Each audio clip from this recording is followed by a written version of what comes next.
Advisory.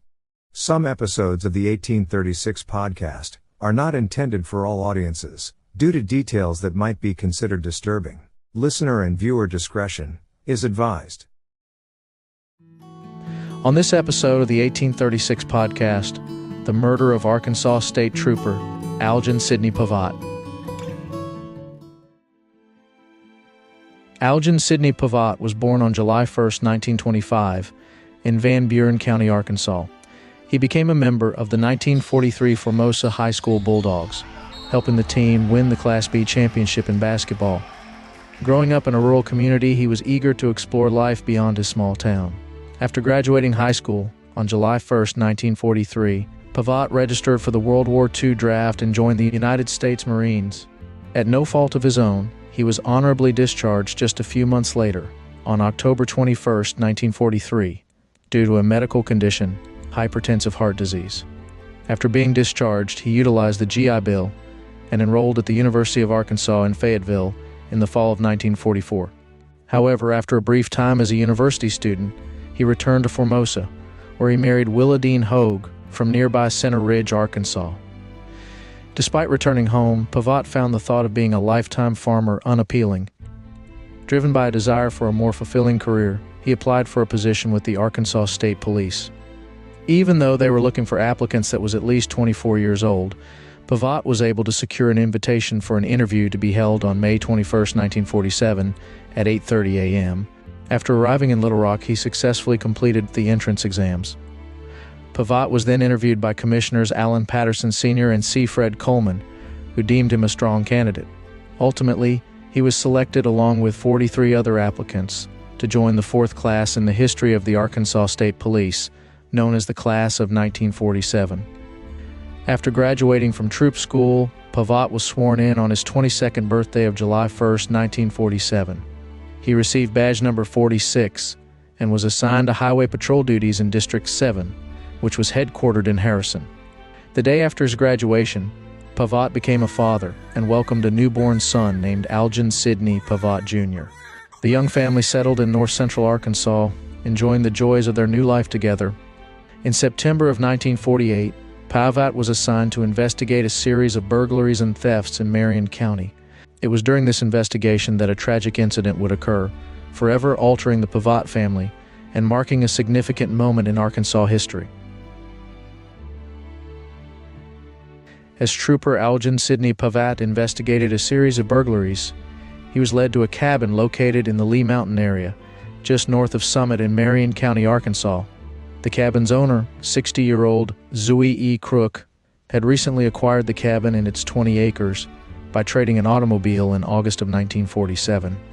By mid-September of 1948, Crook and his friend Samuel Henderson discovered signs that someone had recently been on the property, including where someone had killed a rabbit and cooked it over an open fire. On September 18, 1948, Crook finally moved into the cabin after weeks of renovations. 4 days later, W.P. McPherson, a local resident, visited Crook to sell him apples. This would be the last time any of Crook's friends would see him alive. Kenneth D. Spiegel was born on November 20, 1925, in Amarillo, Texas. His family relocated to Marion County, Arkansas in 1934.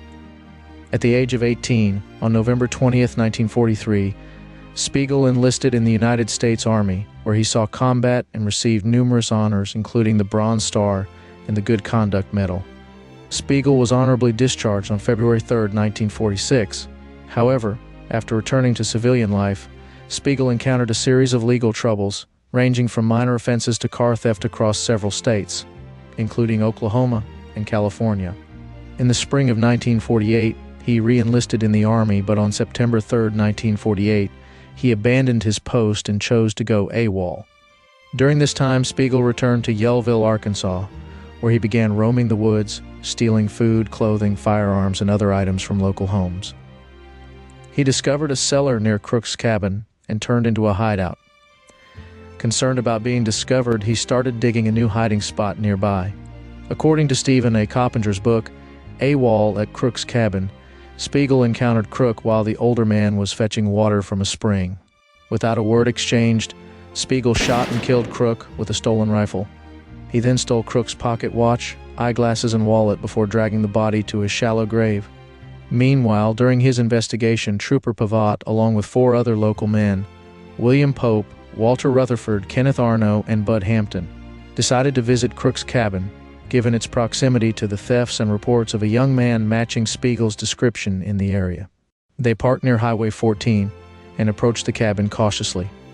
Upon reaching the cellar, they noticed it had been concealed with rocks and branches, but a hole to the rear of the cellar provided access to an area where someone had clearly been living, alongside personal items belonging to the cabin owner, Zoo Crook.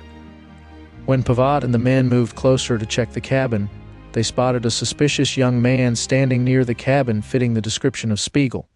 The suspect ran toward the back, causing Pavatt to take a position at the back door, drew his weapon, and ordered Spiegel to come out. In that tense moment, a shot rang out, and Pavatt fell, having been struck in the chest by the bullet. The other men, unarmed and in shock, rushed to a nearby residence to call for help and borrowed a truck to drive to Yellville to notify the sheriff and seek medical assistance for Pavatt. News of Trooper Pavatt's shooting spread rapidly. Upon hearing the news, Nelson Johnson and Carl Gilliland rushed to the cabin. There, they found Pavatt lying in a pool of blood, calling for help. When the ambulance arrived, they assisted in loading him onto a cot and into the vehicle. Pavatt was transported to Harrison, Arkansas, approximately 30 miles from Summit. Unfortunately, he died before reaching the hospital. His body was examined by Dr. Joseph Guffrey Gladden around 12:30 p.m. that same day. The following day, the body of Zoe Crook, the cabin's owner, was discovered face down in a shallow grave roughly 300 yards off Highway 14. H.A. Burns took charge of Crook's body, concluding the manner of death was homicide, due to a shotgun wound to the chest. Meanwhile, the suspect, identified as Spiegel, was nowhere to be found. While searching the cabin and surrounding area, authorities uncovered several stolen items along with military papers in Spiegel's name. These papers revealed that Spiegel was AWOL. A manhunt was launched, and hundreds of law enforcement officers and tracking dogs began searching for him. After shooting Pavatt, Spiegel fled into the woods with a loaded rifle. He made it to the town of Piatt undetected and sneaked onto a Missouri Pacific freight train late that night. The train headed north, and by the time Spiegel woke up, he found himself in Missouri. He hid the rifle inside the freight car before leaving to search for food. When he returned, the train had already departed.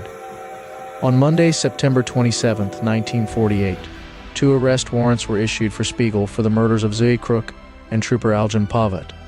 About 10 days later, Spiegel ended up in El Reno, Oklahoma, hitchhiking as far away from Arkansas as he could. Fate intervened when Dale Lane, the former sheriff of Hutchinson County, Texas, and his wife, both on vacation, recognized Spiegel. They were also from Borger, Texas, Spiegel's hometown, and Lane had known Spiegel for years, having recently read about the murders in the newspaper. Lane entered a gas station and asked the attendant to notify local authorities.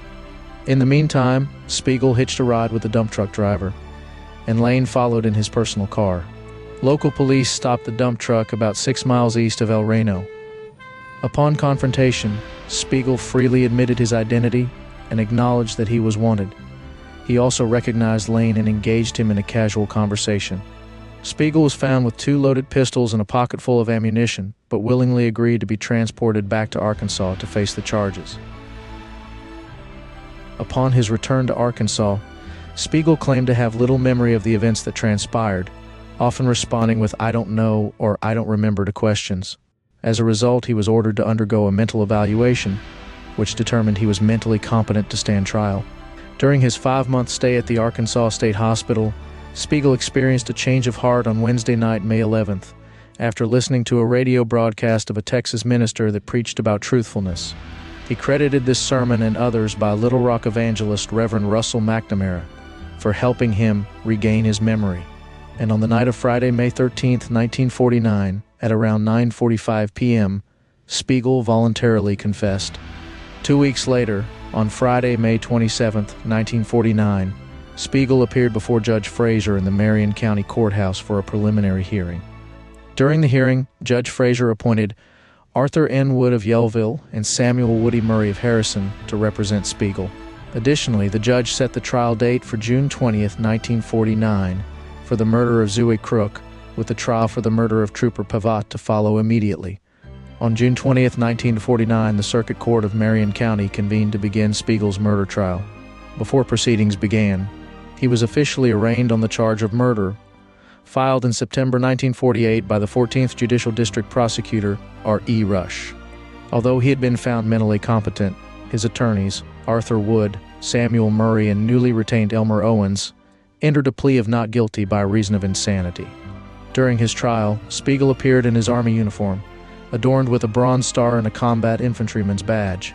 This was likely a defense strategy to elicit sympathy from the jury, as it would be challenging to convict or sentence a decorated World War II veteran to death.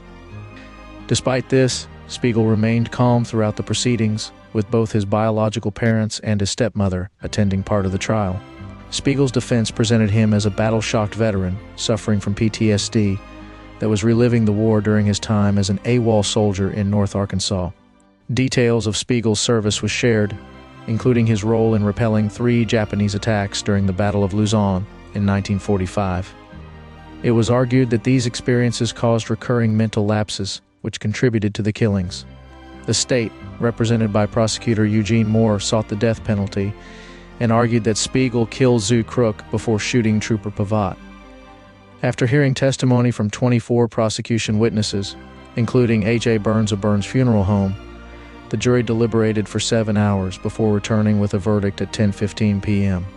They found Spiegel guilty of first-degree murder and sentenced him to life imprisonment in the Arkansas Penitentiary.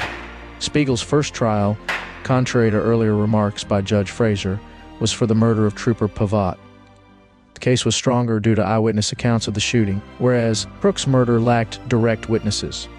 Despite prosecutor Moore's suggestion that Spiegel might face trial for Crooks' murder during the August court term, no further action was taken.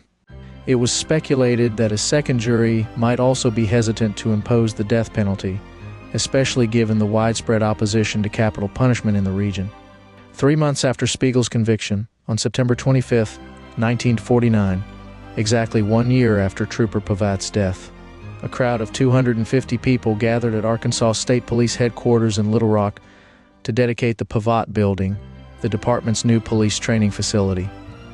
Governor Sidney A. McMath assisted Pavatt's widow, Willa Dean, and their 2-year-old son in unveiling a memorial marker during the dedication ceremony.